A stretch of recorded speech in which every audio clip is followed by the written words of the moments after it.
Je voudrais dire sur l'importance en fait de la retraite spirituelle. Pour donner un exemple, c'est comme si vous disiez à un moment donné qu'il est bien de ne pas manger forcément 3 repas par jour et que vous sautiez un repas une journée.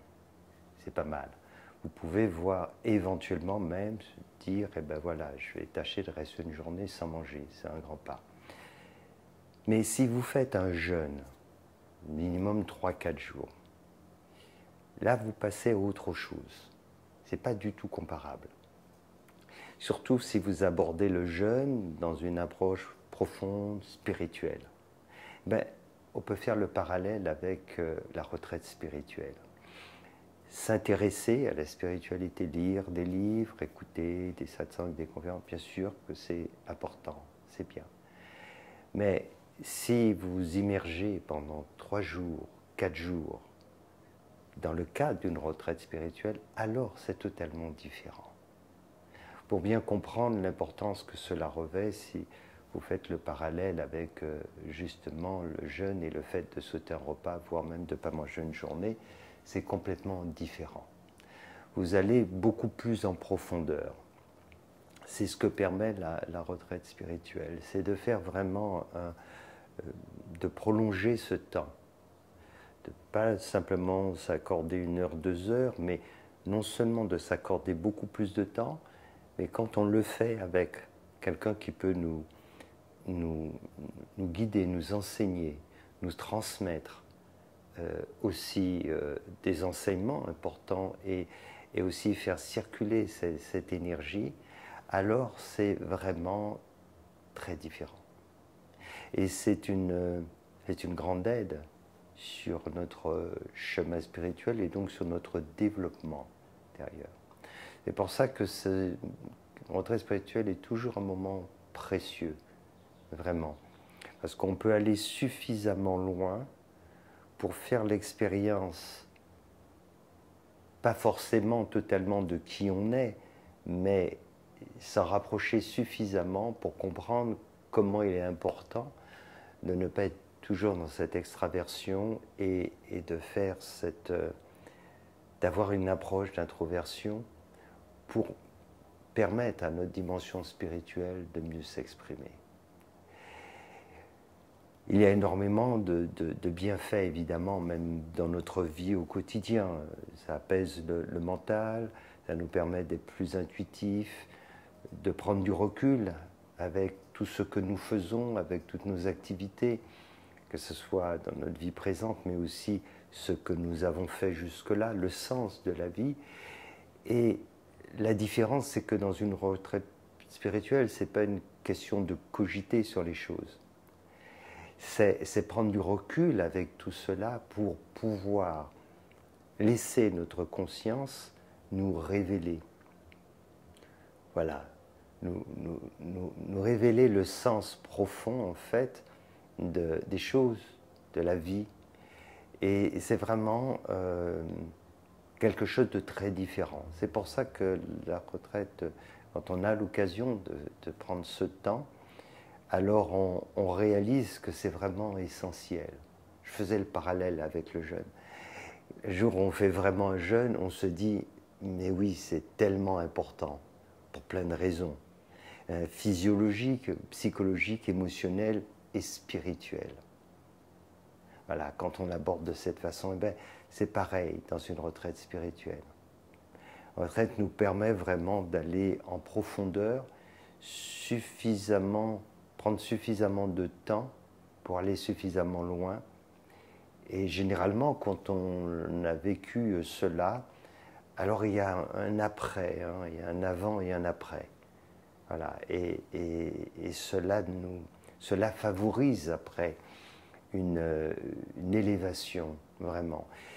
Et on en a particulièrement besoin à notre époque. On rentre dans un moment charnière vraiment important. Cette année 2021 est très propice à cet éveil des consciences, à se mettre vraiment en chemin. Mais en même temps, dès lors qu'il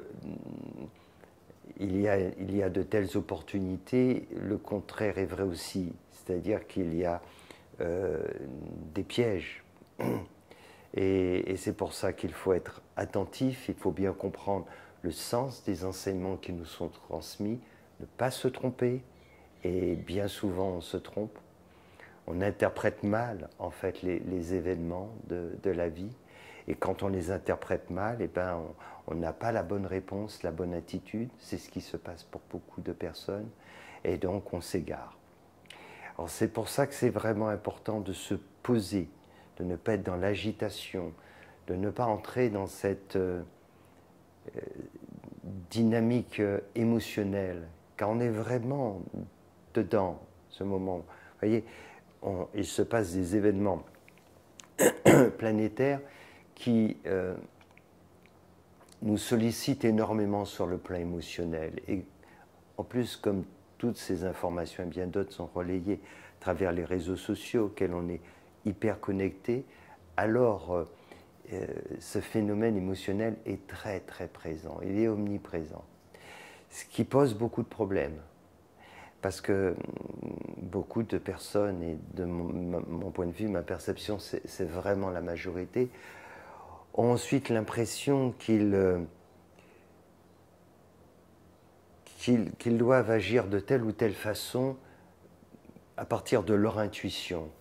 Et bien souvent, ce n'est pas l'intuition qui se manifeste, c'est l'émotion, les réactions émotionnelles. C'est pour ça qu'il est vraiment important de prendre du recul, vraiment de prendre du recul. Dès lors qu'on arrive à faire cela, on fait retomber la pression du mental, nos émotions, et dès lors que tout cela s'estompe, alors notre intuition peut vraiment se manifester. Mais tant qu'on est pris par je ne sais pas comment le décrire, mais on est dans une telle dynamique là, émotionnelle phénoménale avec tout ce qui se passe, c'est très difficile d'avoir vraiment l'intuition de ce qui est juste. Et beaucoup de personnes sont pourtant persuadées, comme je le répète, et pourtant beaucoup se trompent. Se trompent parce que ce n'est pas si simple de discerner ce qui provient de nos émotions et de notre intuition. Surtout lorsqu'on est dans un contexte où l'émotionnel prend le dessus. Et on est vraiment dans ce contexte actuellement. Donc, l'avantage aussi d'une retraite spirituelle, c'est de faire tomber tout ça. Voilà, c'est apaiser le mental, apaiser les émotions pour pouvoir laisser émerger notre intuition. Et effectivement, quand on fait une telle démarche, alors nos perceptions peuvent être totalement différentes. Totalement différentes. Donc, celles et ceux qui auront l'occasion de participer à cette retraite en fin d'année pourront sans doute faire cette expérience, car c'est aussi cet objectif. Il y en a d'autres, Brenda en a parlé, c'est vraiment d'arriver à bien comprendre tous ces enseignements qui nous ont été délivrés cette année 2021. Ne pas se tromper, bien comprendre le sens de ces enseignements, pour bien en tirer les leçons et pour bien aborder cette nouvelle année 2022 qui va être très particulière. Voilà, mais qui offre de belles opportunités. Mais c'est pour celles et ceux qui seront prêts à vivre ce grand changement, qui ne se fera pas automatiquement, pas du tout, mais qui va pouvoir se faire, en tout cas dans un aspect positif, c'est-à-dire dans cette élévation de conscience, à condition d'avoir la bonne démarche et donc de faire ce grand changement en nous. C'est en nous qu'il faut le faire. À partir de ce moment-là, oui, il y a une vraie aide, il y a vraiment à la fois des événements qui vont aider sur le plan planétaire, sur le plan personnel, mais aussi sur le plan énergétique. J'en parlais récemment à Brenda, Luigi et Suka notamment, que je sens depuis plusieurs jours monter cette pression énergétique. on arrive vers ce dernier trimestre de 2021 et les choses s'accélèrent. Et il y a une intensité qui s'élève, qui monte, et cela veut dire qu'il faut vraiment se mettre en phase avec tout cela. Et si on est vraiment en phase, alors ce contexte particulier va nous aider, va aider chacun, pour nous à s'élever. Mais si on ne fait pas ainsi, alors ça peut vraiment être tout le contraire. Je voulais donc faire un petit point global sur la retraite spirituelle, l'importance que cela revêt. Et c'est vrai que de la faire en fin d'année, c'est un moment vraiment particulier, car comme je disais, il y a à la fois tous ces enseignements et tâcher de bien les intégrer et en même temps se mettre en phase, vraiment bien en résonance avec cette nouvelle année qui va être un moment vraiment important aussi. Bonjour, namasté Charlotte. Namasté, namasté à tous.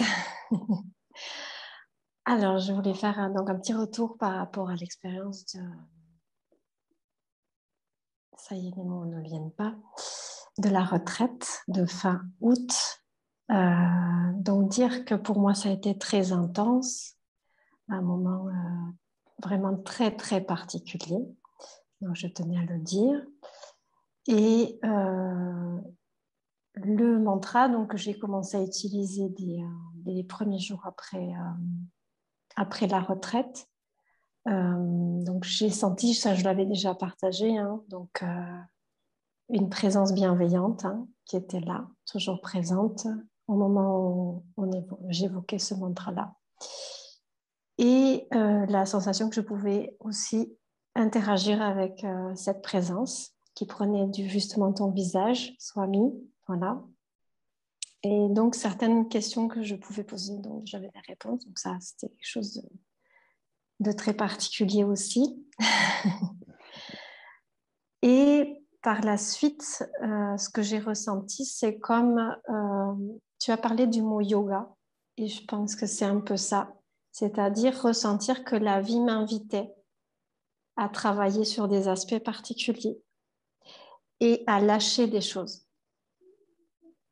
Et donc ça, c'est arrivé plusieurs fois, et je ressentais que c'était vraiment l'usage du mantra qui était comme là pour lancer les choses, me permettre d'agir, c'est-à-dire de me positionner et en même temps de travailler sur des aspects.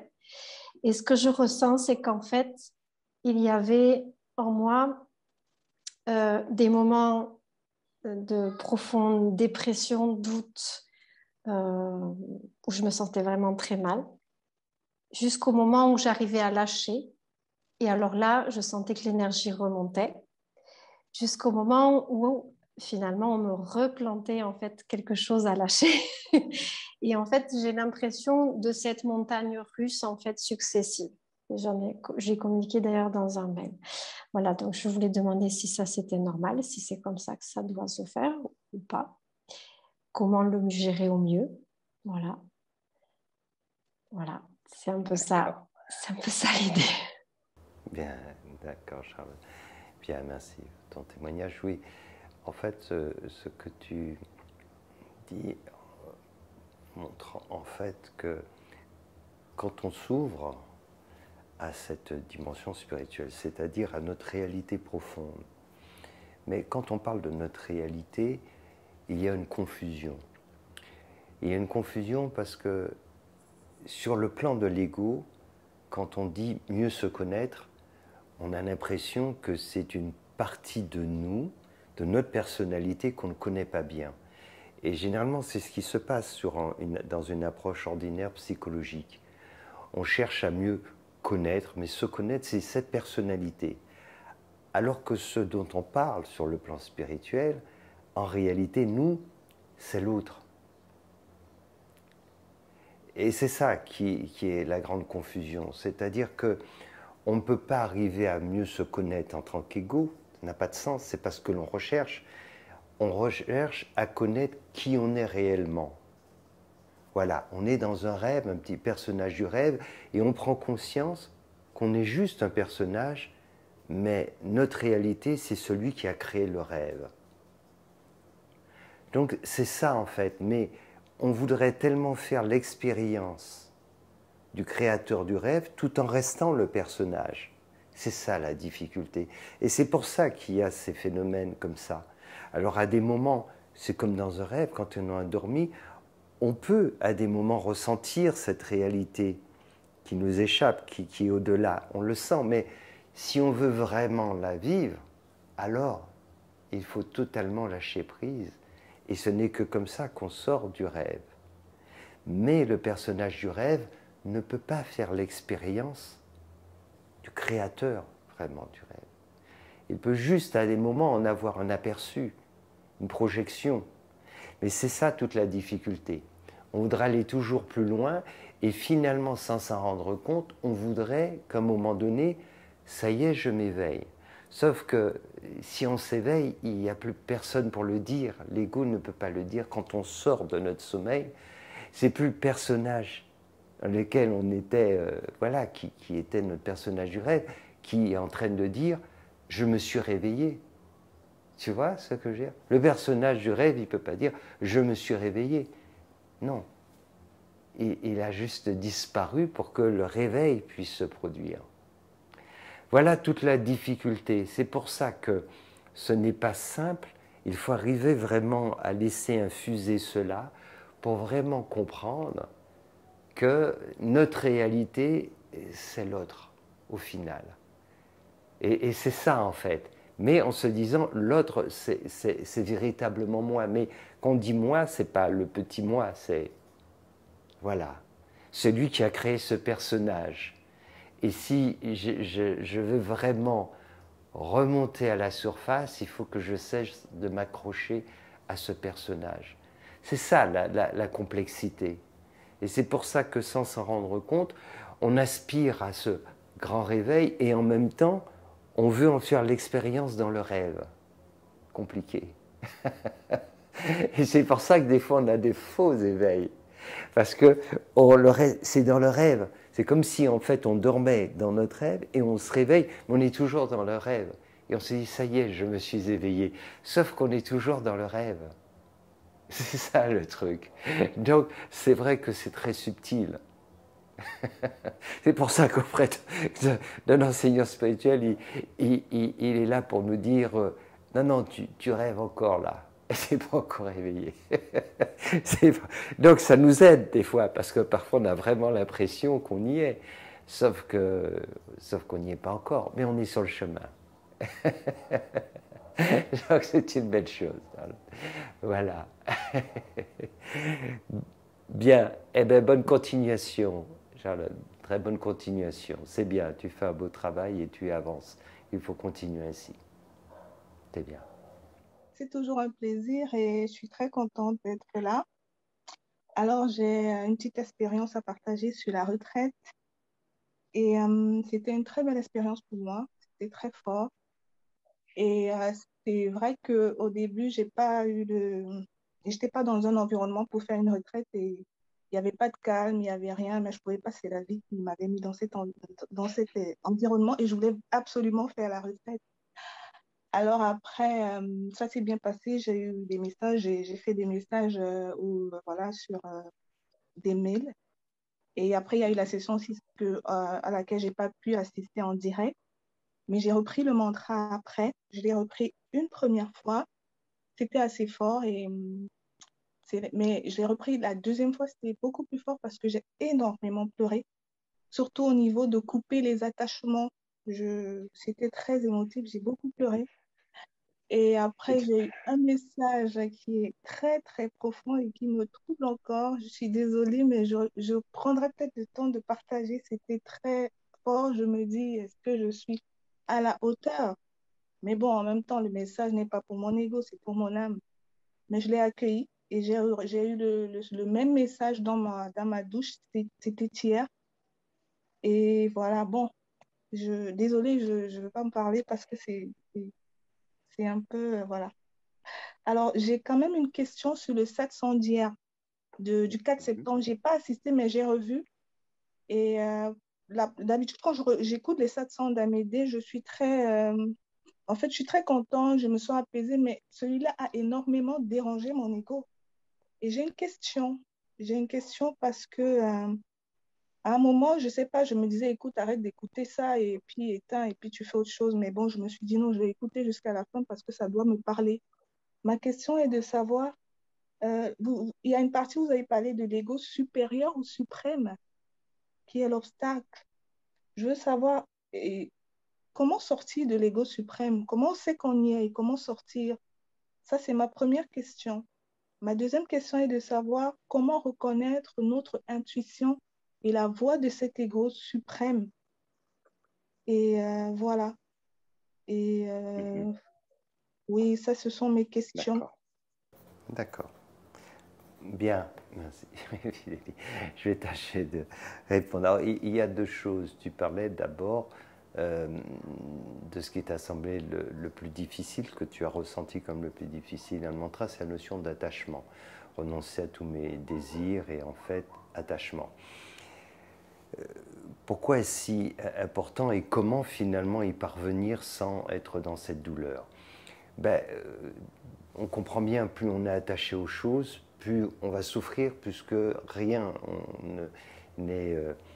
on ne peut pas pérenniser quoi que ce soit. Les choses ne sont pas durables dans ce monde, quoi qu'il en soit. Il nous faudra nous séparer de tout, hein, de notre propre corps aussi. Donc tout va finir par disparaître. Donc plus on est attaché aux choses, et plus finalement on en souffrira.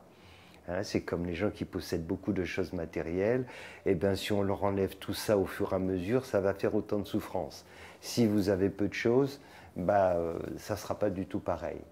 Voilà. Donc, c'est vraiment important de comprendre que l'attachement est la cause de ces souffrances. Alors, une fois qu'on a compris ça, comment est-ce qu'on peut finalement vivre cela sans être dans la souffrance? Surtout, comme j'en parlais, il y a des attachements sur le plan matériel, affectif, psychologique. Donc il y a différentes formes d'attachement. Pour vraiment échapper à cette souffrance, il faut aborder la vie de façon plus spirituelle.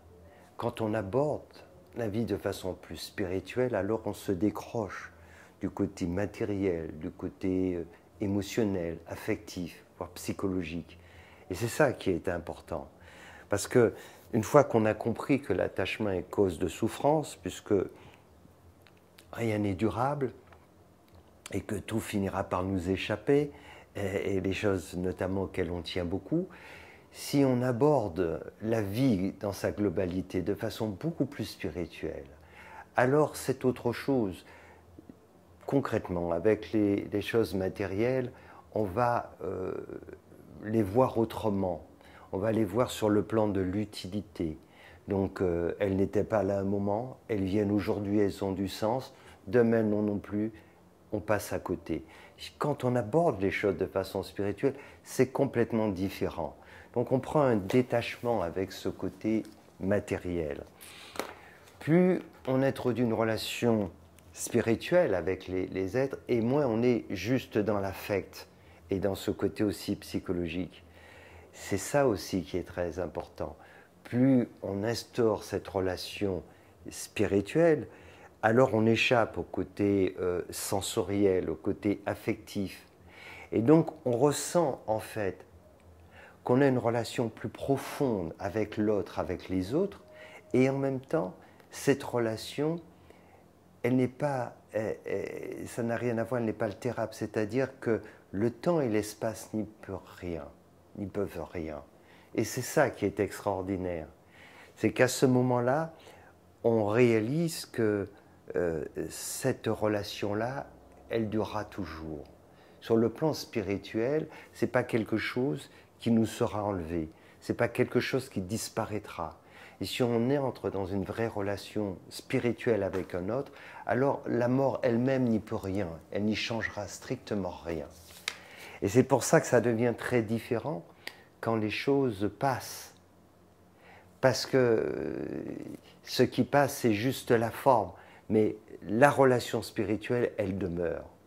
Et c'est comme ça qu'on peut rentrer en relation avec des êtres que l'on n'a pas connus et qui n'existent plus depuis très longtemps, en tout cas dans leur incarnation.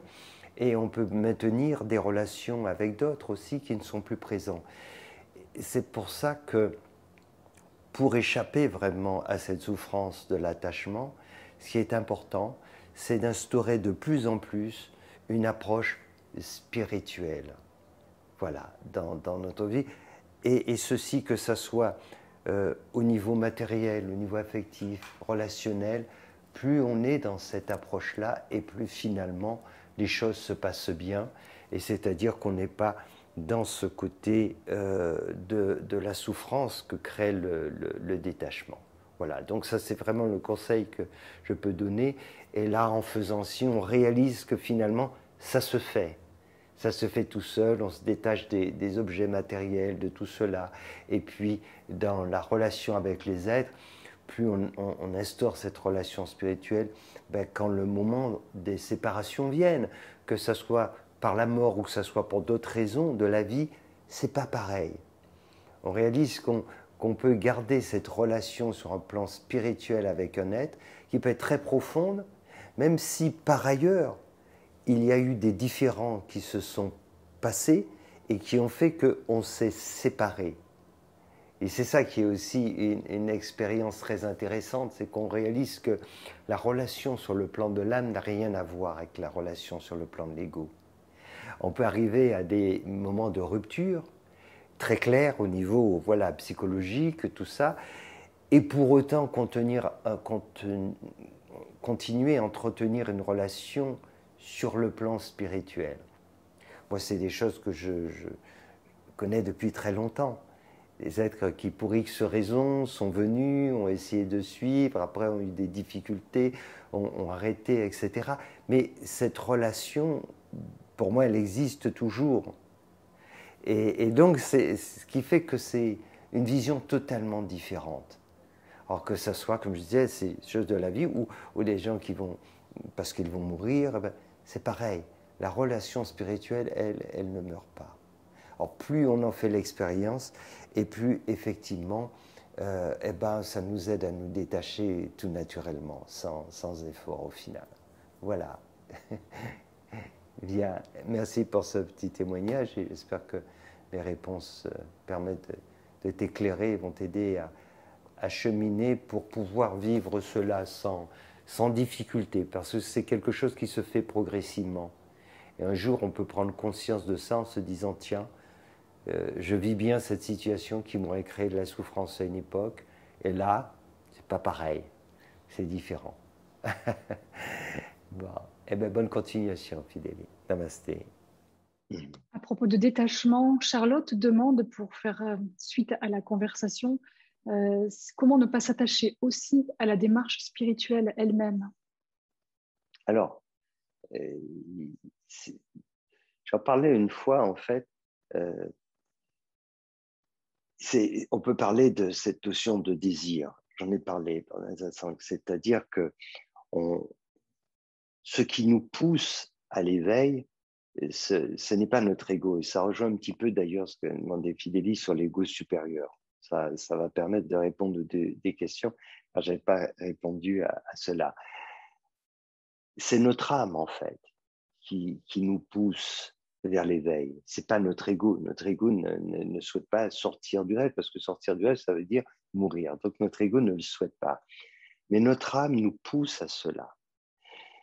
Et c'est ce qui fait qu'à un moment donné, ce besoin d'éveil, car au niveau de l'âme, ce n'est pas un désir, c'est ce besoin d'éveil, d'éclosion, et peut être repris, et souvent c'est le cas, par notre ego, qui, à ce moment-là, va désirer s'éveiller. Et c'est normal. On va le ressentir comme une forme de désir au niveau de l'ego. Et donc, dans un premier temps, il faut mieux se focaliser là-dessus. Il faut se focaliser dessus pour éviter d'avoir des multiples désirs qui nous emmènent dans tous les sens et se focaliser juste sur celui-là. Mais à un moment donné, ce désir d'éveil va représenter un problème. Au départ, il nous aide à avancer sur le chemin, mais il a des limites, car ce désir vient de l'ego, et c'est là où on peut tomber dans cette erreur.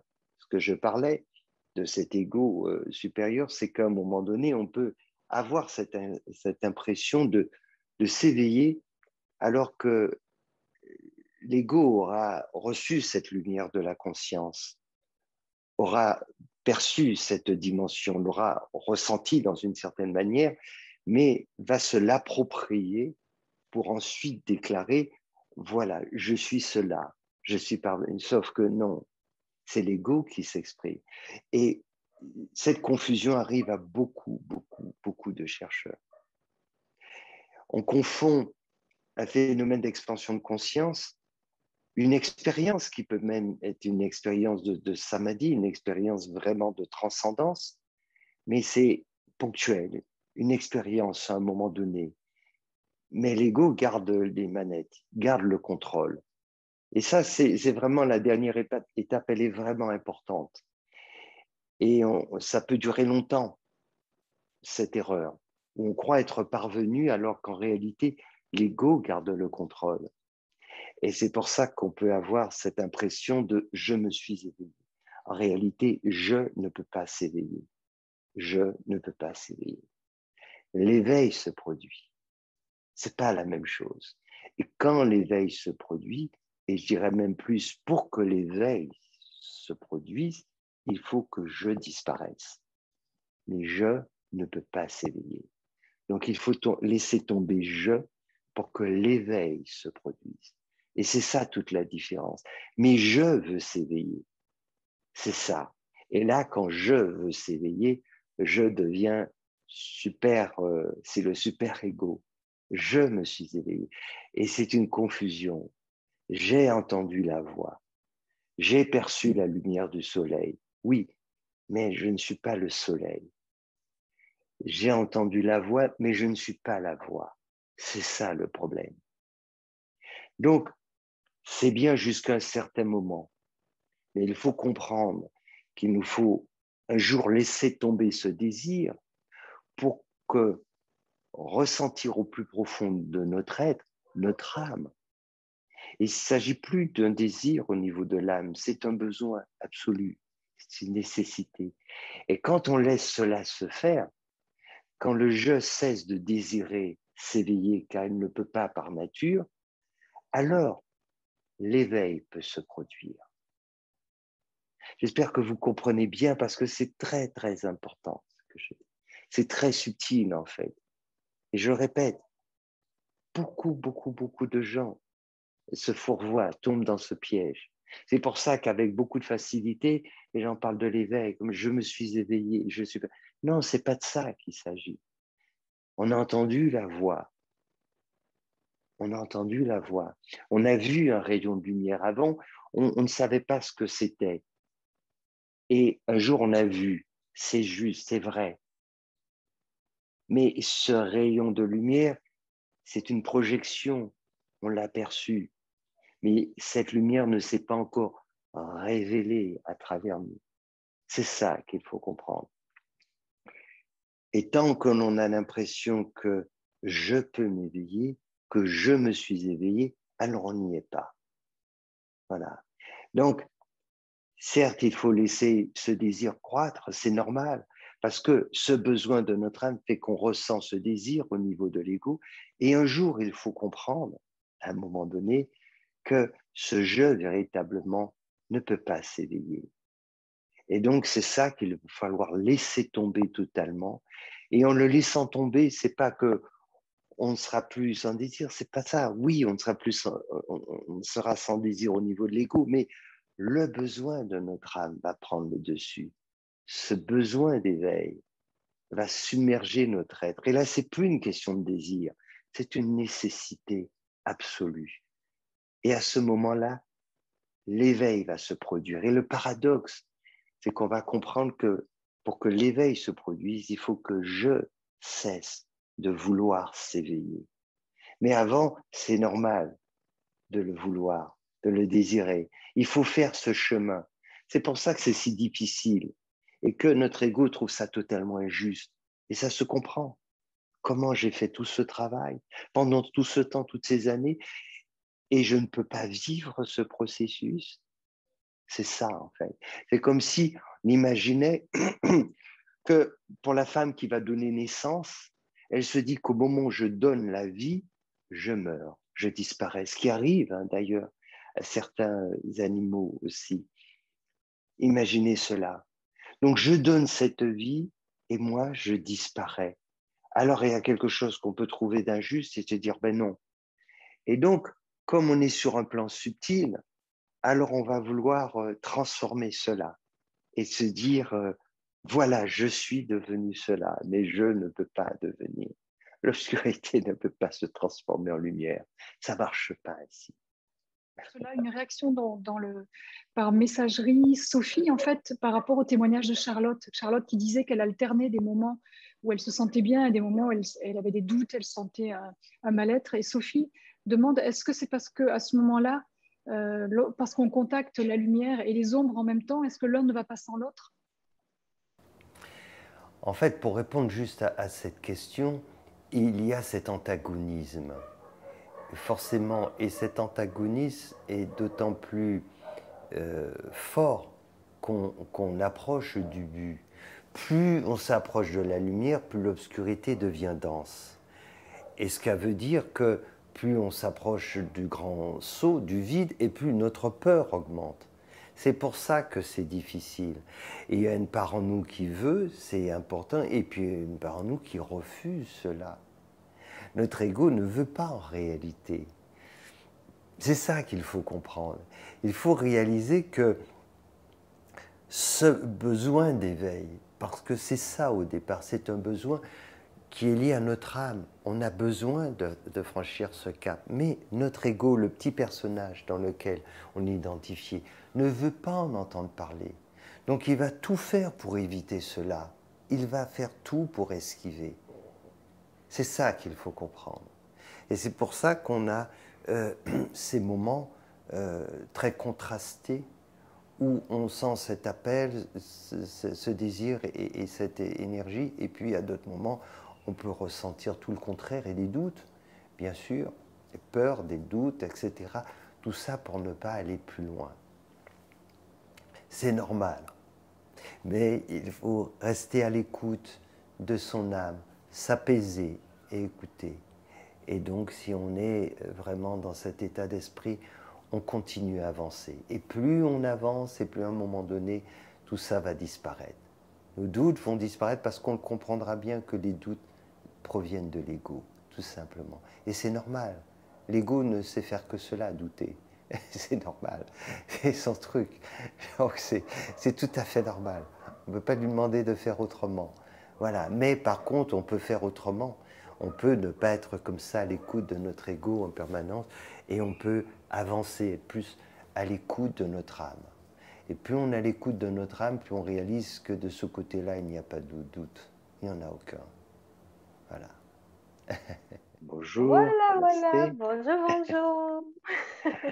Tu nous appelles des Antilles, je crois. La Martinique, Oui, non? de la Martinique. Oui, de Bon. la Martinique.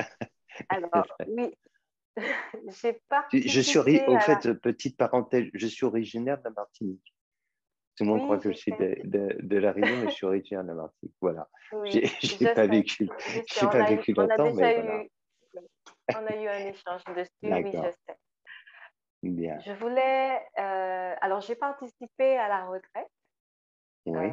Je voulais déjà remercier pour tous ces beaux moments qu'on a passés ensemble, aussi bien avec toi et aussi les autres participants. Ça a été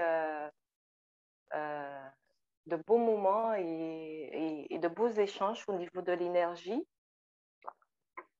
En ce qui me concerne, cette retraite,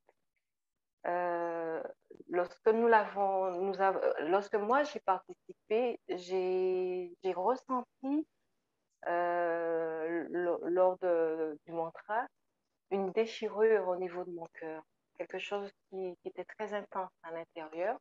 Évidemment, c'est passé par des pleurs et tout, Et par la suite, alors j'ai continué, évidemment, et puis j'ai observé mon quotidien et je me suis rendu compte, pour moi, que ça avait ouvert quelque chose, un autre espace au niveau du regard que je pose au niveau de la vie, c'est-à-dire cette compassion. Je ne suis pas en train de dire que je n'avais pas ça en moi, mais quelque chose de beaucoup plus dans tout ce que je regarde, quelque chose qui était de plus posé, de plus euh, beaucoup plus de compassion. Voilà ce que j'ai observé. Quelque chose encore qui a ouvert un peu plus mon cœur lorsque je suis en interaction avec d'autres personnes, même avec moi-même aussi. Et puis, j'ai aussi observé que des petites choses qui me dérangeaient se sont élucidées sans que je fasse plus d'efforts qu'autre chose.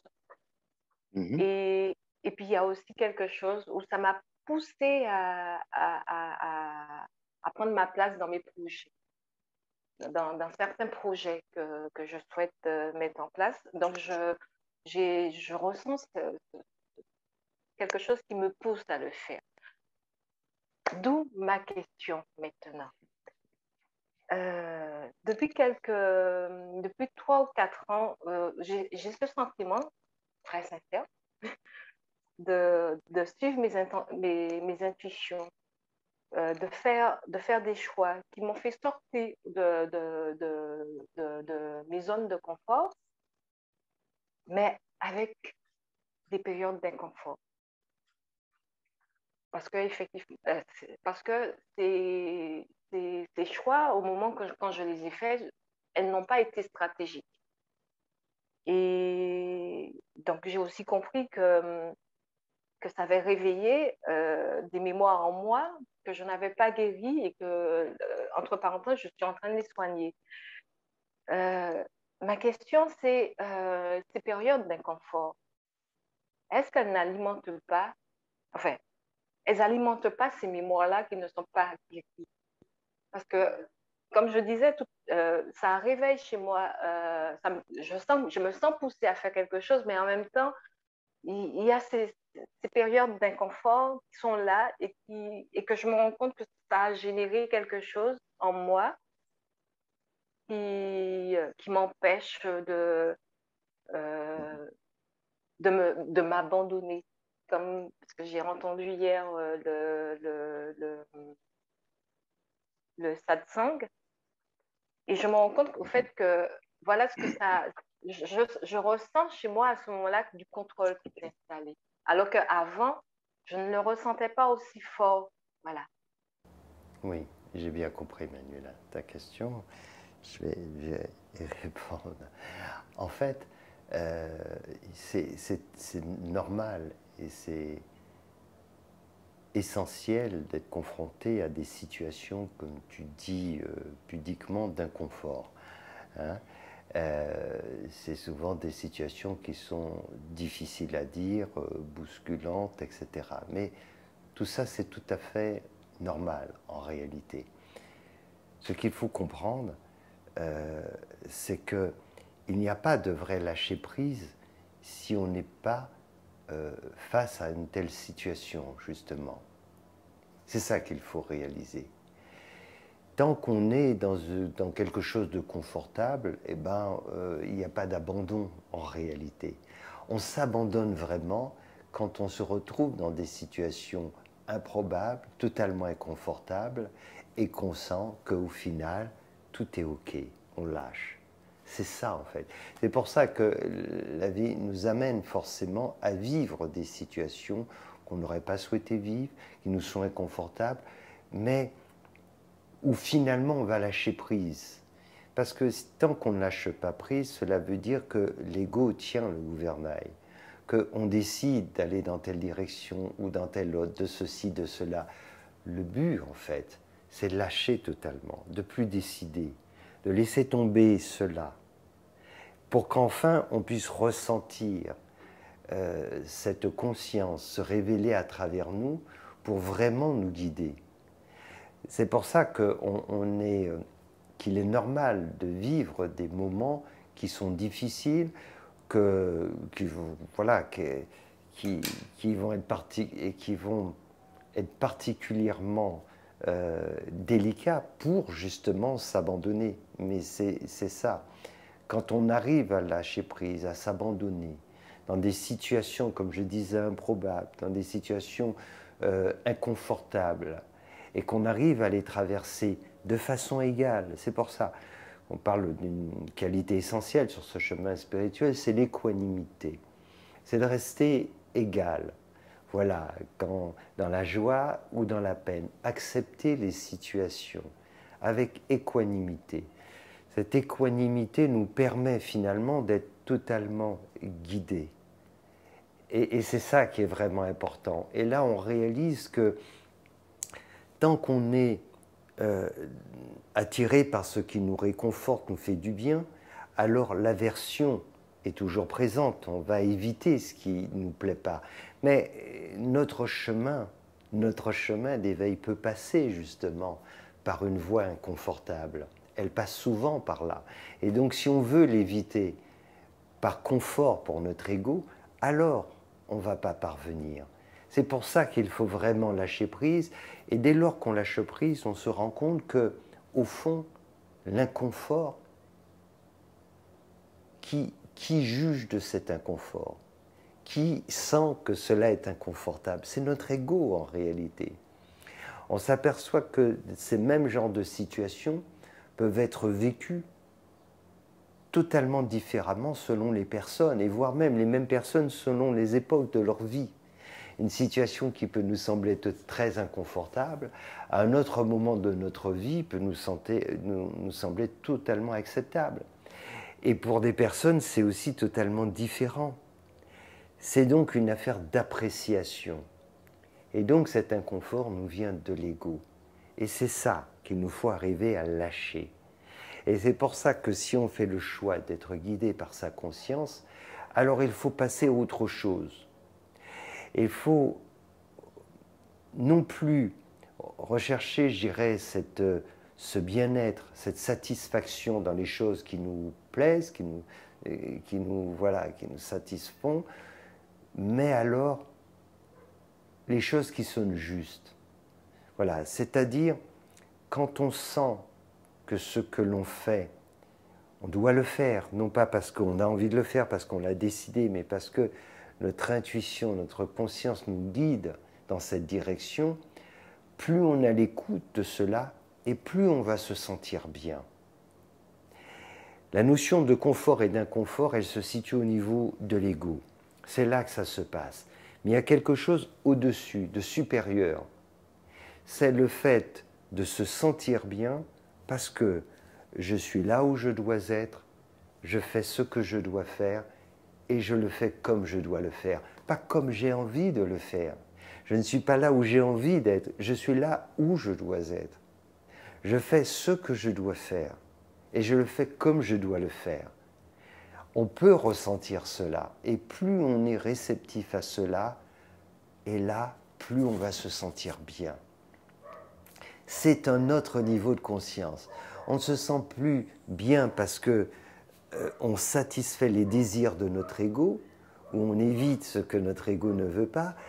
On va se sentir profondément bien parce qu'on accomplit ce que nous guide notre conscience.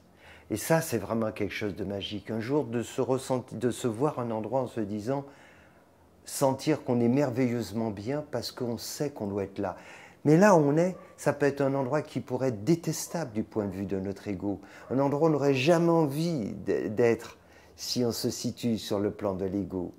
Mais si on écoute, notamment, on se dit, c'est vraiment là que je dois être, parce qu'on sait que c'est là qu'on doit être, parce que justement, on ne le sait dire pas notre ego, mais on est guidé.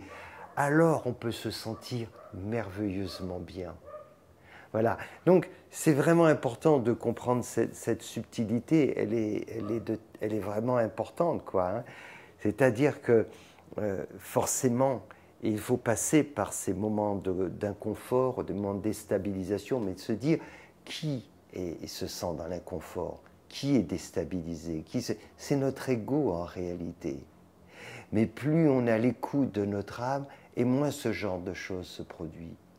Parce qu'on réalise que dès lors qu'on est vraiment dans cette écoute et qu'on sent que notre âme dit « mais c'est là que tu dois être », alors tout est bien, tout est parfait.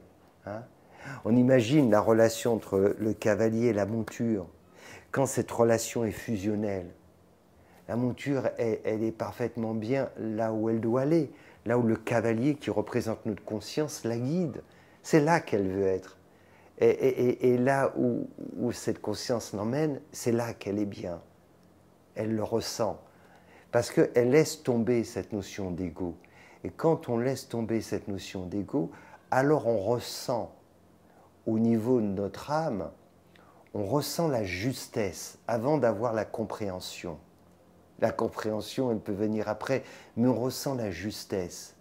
C'est comme quand on écoute de la musique, on peut sentir que ça sonne merveilleusement juste sans comprendre tout ce qu'il y a derrière cela, sans connaître les notes qui se jouent, sans ça, mais ça sonne juste. Voilà.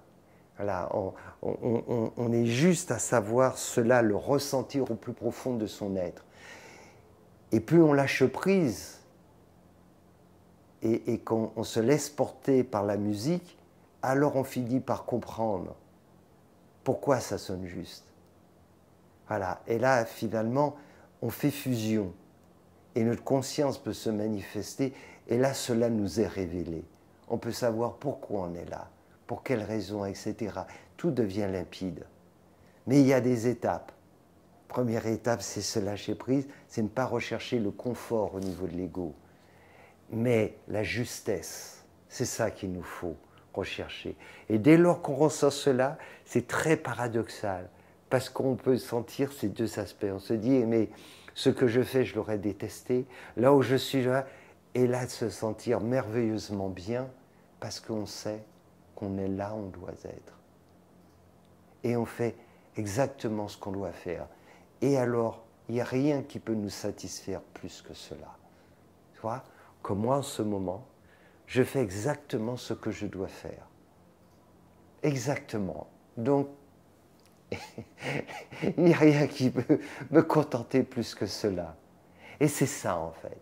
Au quotidien, quand on est à l'écoute de sa conscience, c'est ça qui fait qu'on est bien. Peu importe où on se trouve, on peut vivre dans un endroit, voilà, peu importe. Et ça fait toute la différence. Parce que des fois, il y a des gens, par exemple, qui peuvent voir comme là, par exemple, si des personnes viennent me voir, peuvent dire « Oh, mais où tu es, c'est magnifique, il y a une très belle vue. » Mais ça m'importe peu, c'est pas ça mon problème. Je peux être dans des endroits tellement différents, j'y suis parfois. Ce qui est important, c'est « je suis là parce que je dois y être ». C'est ça qui est important. La beauté, elle est là, la vraie beauté. Le reste, après, ok, mais peu importe. Si je dois être dans un bidonville, si je dois être dans un autre endroit, si je dois être dans une grotte, mais si c'est là, c'est l'endroit le plus merveilleux du monde. C'est ça en réalité. Et si le travail, c'est de prendre mon balai et de balayer la maison, c'est mon yoga, je n'en veux aucun autre. Le reste ne m'intéresse pas, quel que soit ce qu'on peut m'offrir. C'est ça en fait. Bien, Emmanuela. Alors, j'entends bien par rapport à ce que tu dis qu'il faut que je m'appuie sur mon moment présent, sur ce que je vis à l'instant présent et dans la justesse, c'est ça? Il faut rechercher, il faut se dire que quand on dit « je vis des choses inconfortables », qui vit des choses inconfortables? C'est l'ego. Et donc, c'est normal que l'ego soit dans l'inconfort. Mais le but de notre éveil, c'est pas que notre ego soit dans le confort. Et il faut faire ce qui est nécessaire pour que notre âme puisse s'éveiller, s'épanouir, se révéler. C'est ça en fait. Donc, le but, c'est de rechercher la justesse et de se dire, au fond, c'est pas de savoir si c'est agréable ou pas, mais est-ce que c'est juste? C'est ça qu'il faut rechercher. Est-ce que cela est juste? Et plus on va être attentif à la justesse, plus c'est ça qui va nous intéresser. Le reste, c'est pas le problème. C'est comme si, par exemple, au niveau de l'alimentation, on était à l'écoute totalement de son corps et de se dire, est-ce que cela est bon pour moi? Être à l'écoute de ça. Et plus on est à l'écoute de cela, et plus on prend de la distance avec le reste. Ceux qui pourraient voilà, satisfaire nos papilles, on ne serait plus dans l'excès, dans ceci. On va être attentif à ce qui est bon, dans le sens qui va faire du bien à mon corps. Et bien là, c'est pareil. Voilà, donc être attentif à la justesse, c'est ça qui est important. Et ça se fait par des petites choses au quotidien. C'est justement, est-ce que je mange ce que je dois manger? Est-ce que je suis simplement là où je dois être? Le simple fait d'entendre notre intuition nous dire oui, c'est une bénédiction. Mais on ne l'entendra que si on pose vraiment la question. Car beaucoup de gens ont peur de poser la question, car on a peur d'entendre la réponse. Si cette réponse nous dit non, non, t'es pas là où tu dois être, t'es pas avec la bonne personne et tu fais pas le bon travail, c'est la cata. Donc c'est pour ça que c'est si difficile de poser des fois les bonnes questions, parce qu'on se méfie trop des réponses. Mais si on a cette audace de se poser vraiment la question, de poser vraiment la question à la conscience, voilà, alors elle va nous répondre. Et si on est prêt à accepter, alors forcément, on va pouvoir aller là où on doit être, là où on doit aller, on va pouvoir faire ce que l'on doit faire, la façon dont on doit le faire, et c'est ça qui va nous rendre heureux. Non seulement dans cette vie, mais qui va nous permettre d'atteindre, de vivre cette libération, moksha, c'est ça. Mais on ne pourra pas y parvenir tant qu'on cherche à satisfaire nos désirs et à éviter ce qui nous pose problème. Ce qui est important, c'est ce que veut notre âme, et si on est à l'écoute de cela, alors finalement on va entrer en résonance. Et il n'y a plus que cela qui va importer pour nous. Le reste, on va le mettre de côté. Voilà, Manuela. Bonne continuation. Namasté. À très bientôt. Bonne continuation. Bonjour à tous. Bonjour, Namasté Gaël. Namasté. Oui. Merci à Médée, merci Brenda, merci Luigi. Et aussi, je voulais dire merci à toutes les personnes qui sont là.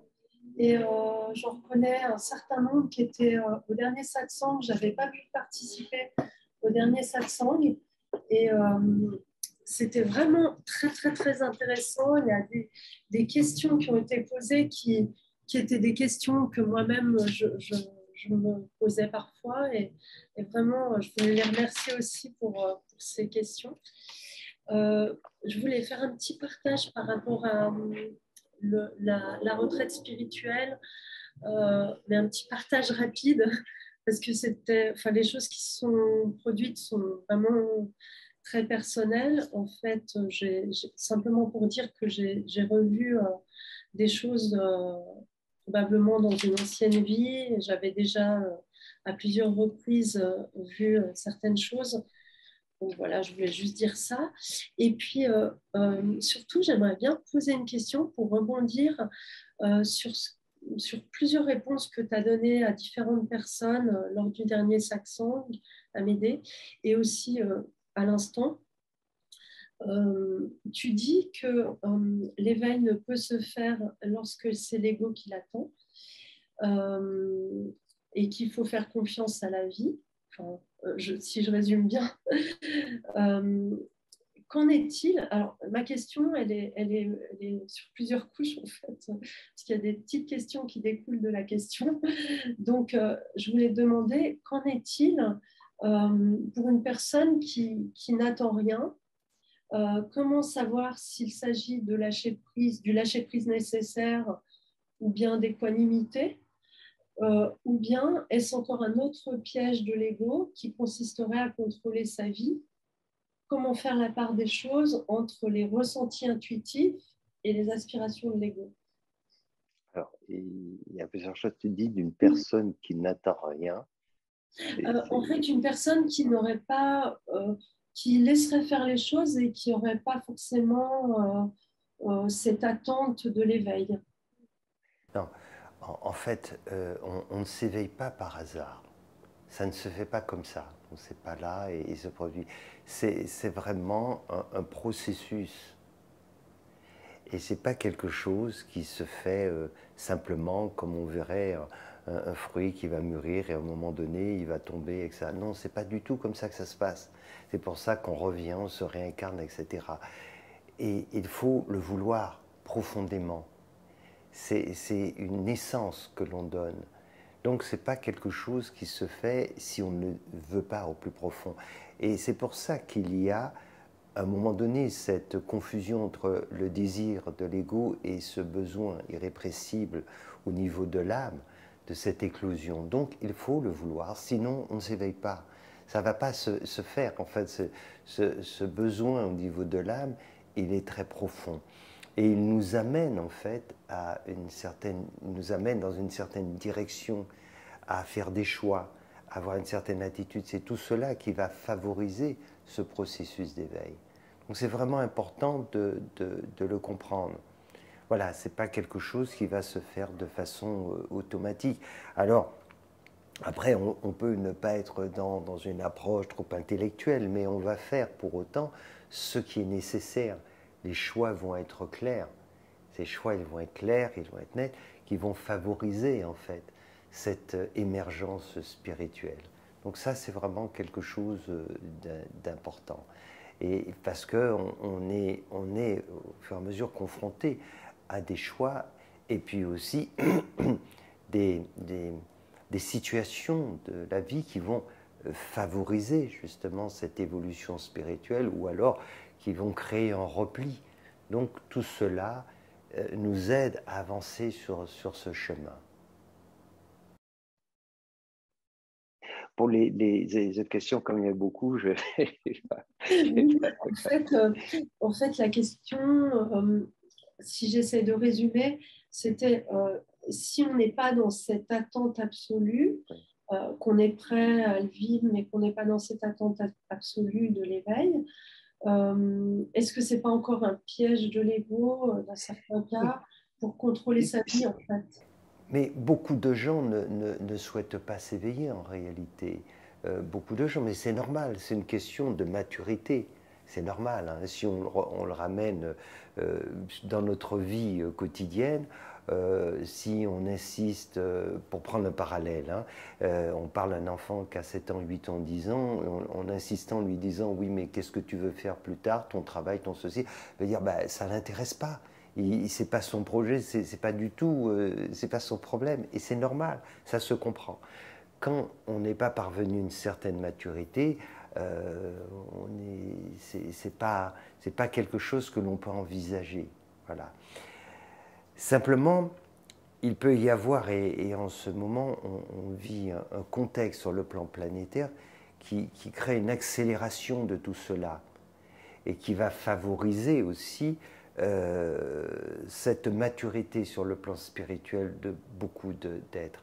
Parce qu'on n'a plus trop le temps, en réalité, on n'a plus beaucoup de temps, et il faut vraiment s'élever en conscience pour éviter voilà, ce qui est déjà en train de s'enclencher et de s'enfoncer un peu plus dans ce chaos mondial. Donc c'est vraiment important. Et là, beaucoup de personnes qui ne s'intéressaient pas du tout à cela, qui n'est pas du tout comme projet, je dirais, de s'inscrire dans une démarche plus spirituelle, vont le faire par nécessité, parce qu'il n'y aura pas le choix. À un moment donné, il va falloir trouver une solution. Comme là, on se rend compte qu'on ne peut plus, de plus en plus, les gens vont comprendre que la vie d'avant, c'est la vie d'avant.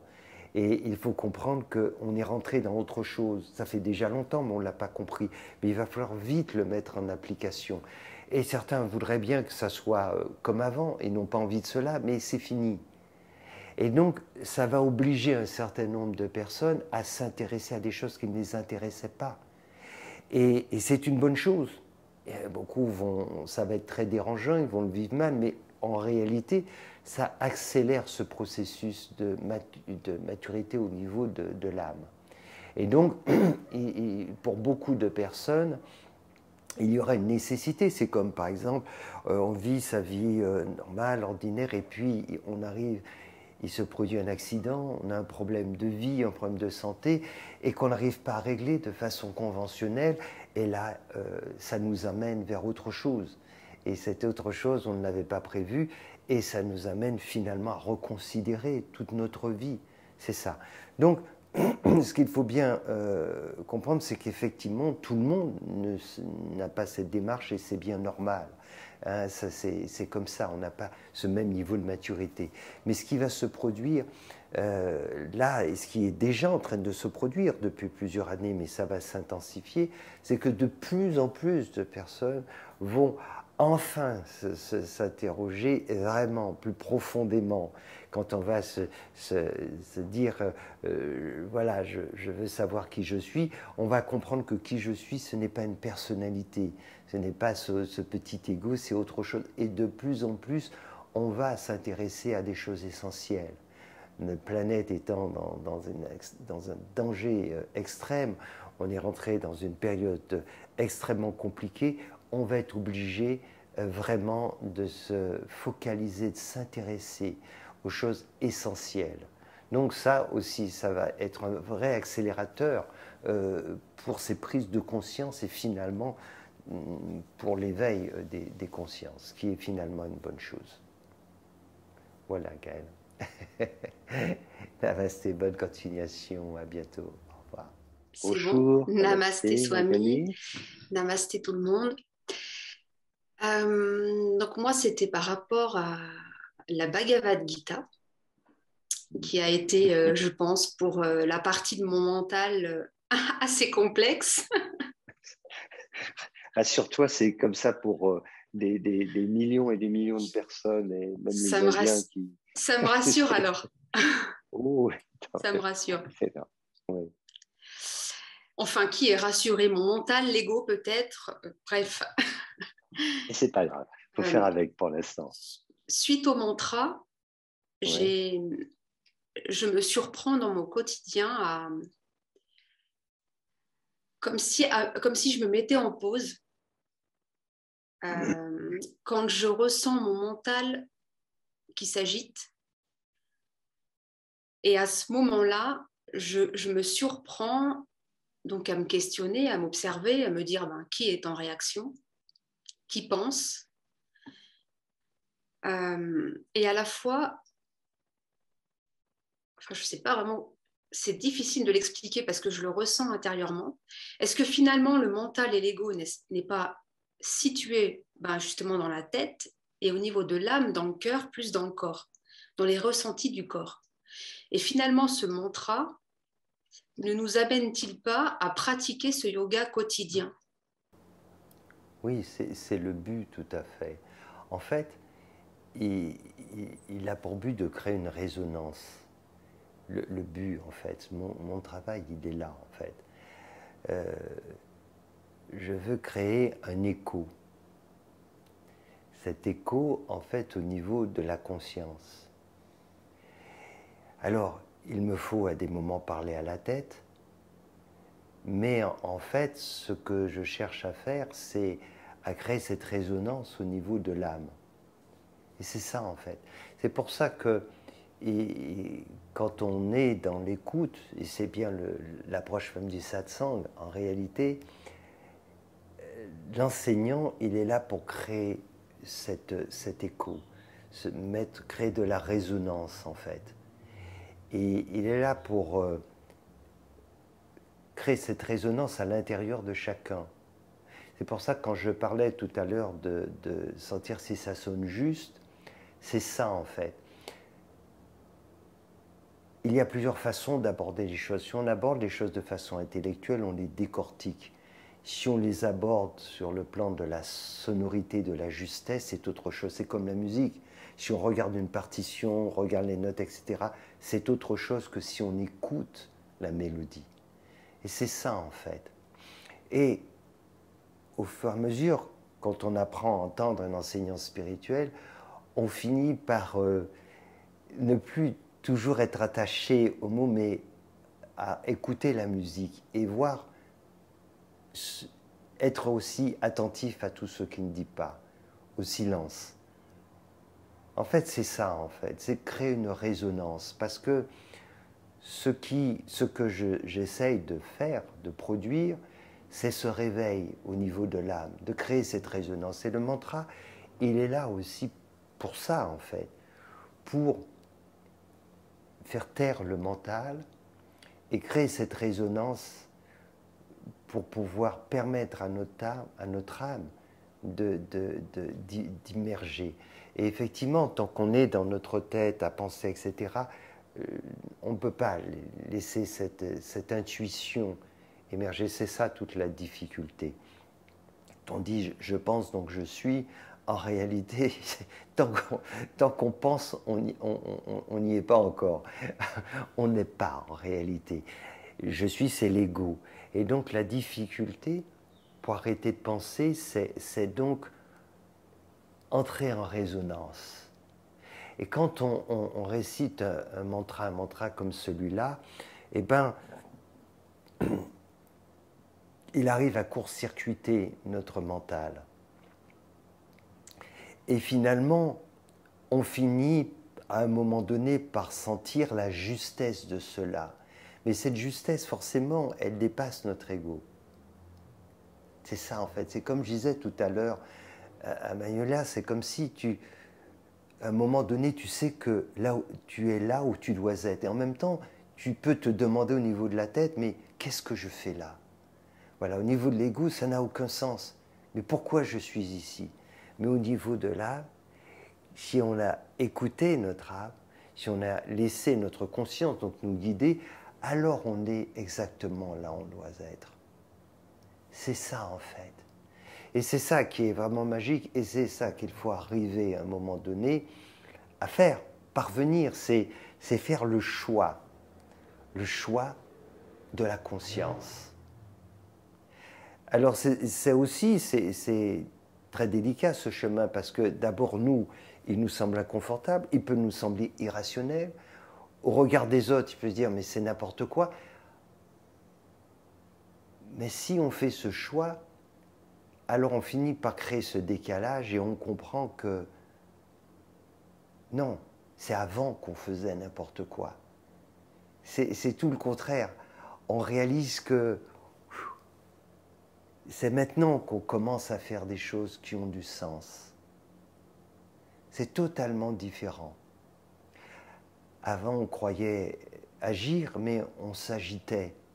On ne fait rien. Il n'y a qu'à regarder le monde. Qu'est-ce qu'on a fait globalement? On regarde quoi? Le chaos partout dans le monde. Des guerres, des tout. On détruit la planète. Qu'est-ce qu'on fait? Il aurait mieux valu ne rien faire que faire ce que l'on a fait. Tout ça pour ça. C'est ça qu'il faut regarder. Tout ça pour arriver à cette autodestruction, pour arriver à la quasi-certitude qu'on va s'autodétruire et en même temps on va détruire toutes les autres espèces vivant sur cette planète. Tout ça pour ça. Alors il aurait mieux fallu ne rien faire. C'est ça que nous dit notre conscience depuis. Elle nous dit « laisse-moi faire ». Tu t'agites, tu n'agis pas. Tu penses prendre la bonne direction, tu es complètement à côté. C'est ça le sens de la Bhagavad Gita. Krishna lui dit, tu crois que tu parles comme un sage, mais ce n'est pas ça du tout. Tu es complètement à côté. Il faut laisser cette conscience se révéler à travers chacun de nous. C'est elle qui sait, c'est elle qui est la lumière. Il n'y a qu'à voir. Dans notre tête, c'est le chaos. On n'arrive pas à cesser de penser à tout et n'importe quoi. Et quand on regarde ce que l'on a fait du monde,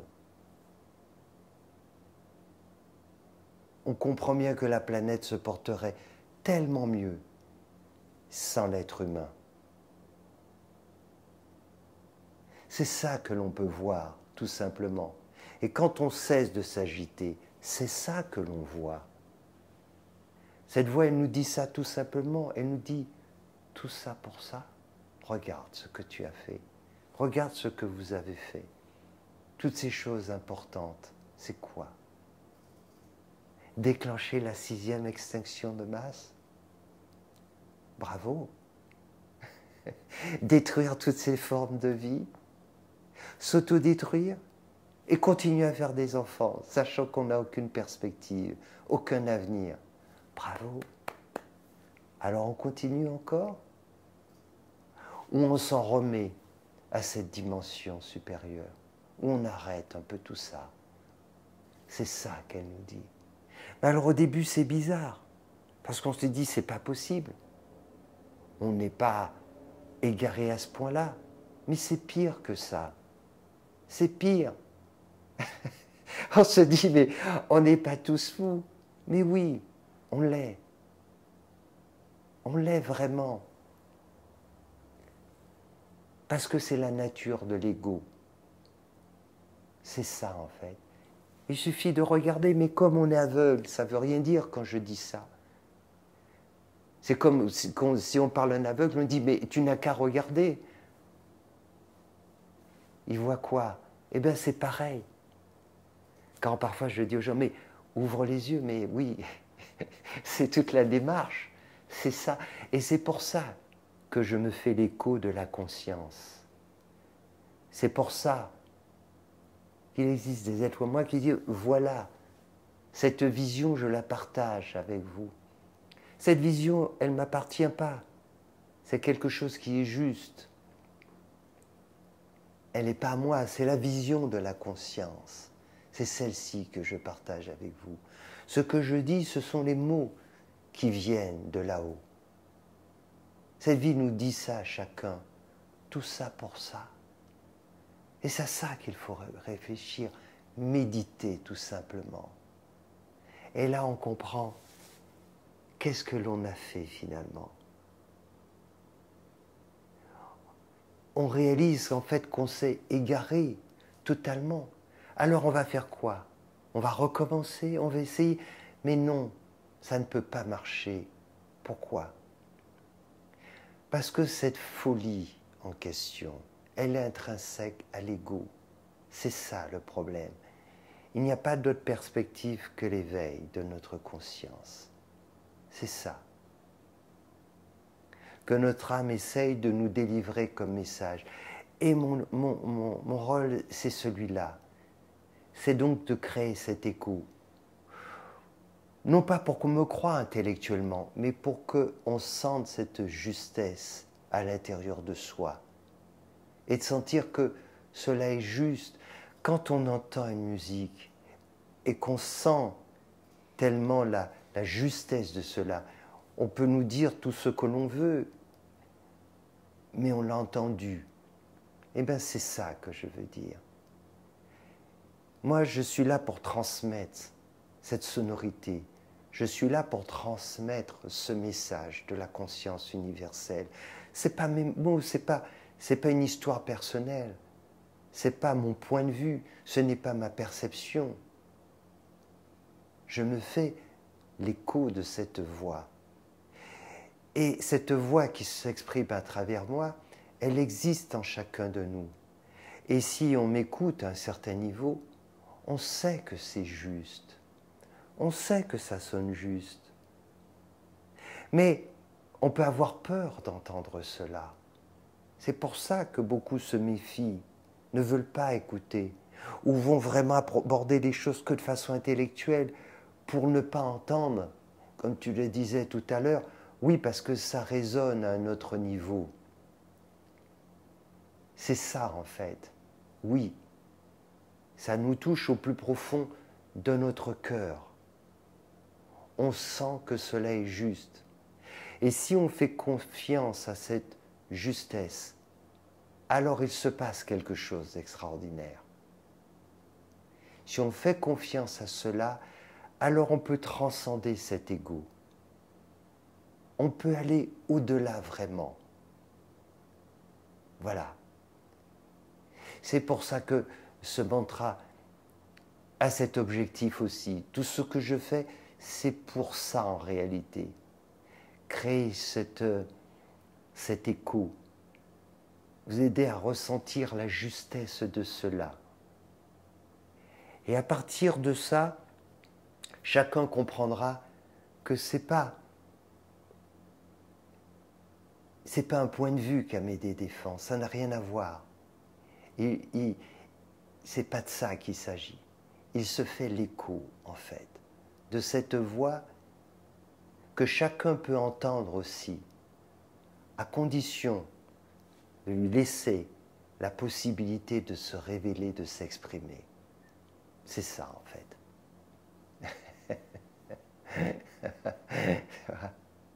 Avec plaisir. Avec plaisir. Bon, namasté, Amédée. Namasté à tous. Namasté, Vous entendez? Très bien, on t'entend très bien aussi. Merci. Tout à l'heure, tu disais, tu parlais de je qui voulait faire l'expérience de l'éveil et qui avait quand même pu faire l'expérience de la lumière, avait entendu la voix. Pour autant, l'éveil ne s'était pas produit. Et moi, je me demandais, je me disais, est-ce que c'est parce qu'en fait, on est encore dissocié de cette lumière, encore dissocié de cette voix, qu'en fait, on est encore divisé, qu'en fait, on fait qu'un avec cette voix et cette lumière, et que c'est parce qu'on ne fait pas encore cette unité qu'on perçoit ça? Oui, pas seulement. C'est parce que on n'arrive pas à cet abandon total. Parce que ce jeu, comme j'en parlais tout à l'heure, il veut vivre cette expérience. Je donnais un peu cet exemple de la personne qui un jour se dit « j'ai un fabuleux projet, c'est de grimper et d'aller jusqu'au sommet de l'Everest ». Alors, ce n'est pas donné à tout le monde, et même ceux qui ont des capacités, il va falloir vraiment beaucoup s'entraîner, se préparer, tout ça. Simplement, ce qu'on ne sait pas, c'est que la personne qui va faire tout cela, qui va se préparer et qui va monter ce projet, tout ça, et qui va ensuite se mettre en chemin, ne peut pas être la même personne qui arrivera au sommet. C'est impossible. Et c'est ça toute la difficulté. C'est qu'à un moment donné, sur ce chemin de l'éveil, on finit par le réaliser. Mais ayant fait tout ça, toute cette démarche, tout ce travail, on veut absolument parvenir au sommet. On veut vivre cet éveil, alors qu'en réalité, comme je disais, on ne peut pas s'éveiller. L'éveil peut se produire, mais le je ne peut pas brusquement devenir cette lumière. Mais si le je renonce à lui-même, alors à ce moment-là, l'éveil peut se produire. C'est ça en fait. Et c'est pour ça que de façon subtile jusqu'au bout, on cherche à s'accrocher. De façon subtile jusqu'au bout, on veut faire cette expérience, mais en réalité, ce qu'il faut faire pour que cette expérience se produise, il faut lâcher prise. Il faut totalement s'abandonner. Et donc, pour savoir si on s'abandonne totalement, il faut vraiment, en toute honnêteté, pouvoir répondre à cette question toujours. Est-ce que je suis là où je dois être? Est-ce que je fais ce que je dois faire? Et est-ce que je fais de la façon? Et si cela n'est pas clair, alors il faut le souhaiter au quotidien et demander à notre conscience de nous guider. Là, on doit être, et surtout ce que l'on doit faire et comme on doit le faire. Et donc, être attentif ensuite à le faire, vraiment. Et si on fait cela, alors ça va se produire. D'accord. Merci. Merci. Bien.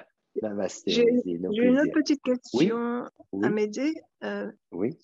On parle de méditation beaucoup. Je ressens ça aussi comme étant, on va dire, un outil qui permet d'avancer, de voir plus clair. Cependant, ce sont les méthodes. Comment il faut méditer? Est-ce que tu peux, on va dire simplement, enfin, je sais pas, nous dire comment méditer? Alors, d'abord, il faut garder toujours à l'esprit quel est le but de la méditation. L'objectif de la méditation, c'est vraiment estomper les pensées. C'est ça qu'il faut garder à l'esprit. Alors à partir de là, il peut y avoir plusieurs techniques. C'est focaliser son attention, par exemple, sur une chose. On peut focaliser son attention sur la respiration, par exemple. La respiration avec un décompte, voilà, etc. Rien qu'en focalisant pendant un certain temps ainsi, ça permet d'estomper les pensées parce qu'on se focalise sur quelque chose de bien précis. On peut focaliser aussi son attention sur des choses que l'on va, par exemple, percevoir, regarder, mais regarder dans l'observation, pas dans l'analyse. Juste être là pour regarder. Des fois, juste être là pour écouter. Voilà, donc ça, c'est bien de prendre ce genre de support en gardant à l'esprit toujours que le but, c'est finalement d'estomper les pensées. Et plus on estompe les pensées, et plus à ce moment-là, notre intuition peut se révéler. Et rien que d'estomper les pensées, ça nous fait énormément de bien. Énormément de bien. C'est ce qu'on recherche dans le sommeil profond. Surtout, c'est pouvoir arriver à cela. Voilà.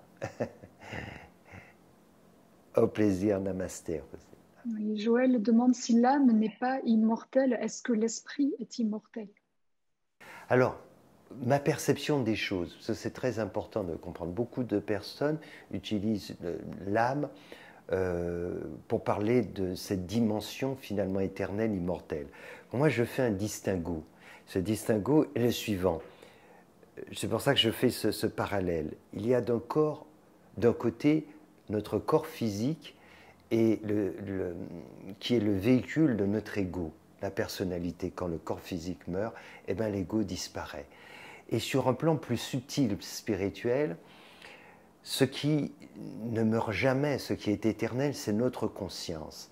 Mais pour que celle-ci, fragmentée, s'incarne dans un corps, il lui faut un support subtil, c'est l'âme.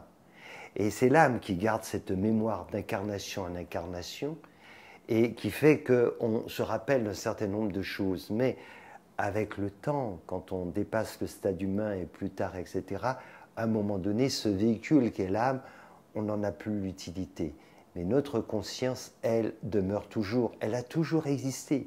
Elle est un fragment de la conscience universelle, Dieu lui-même.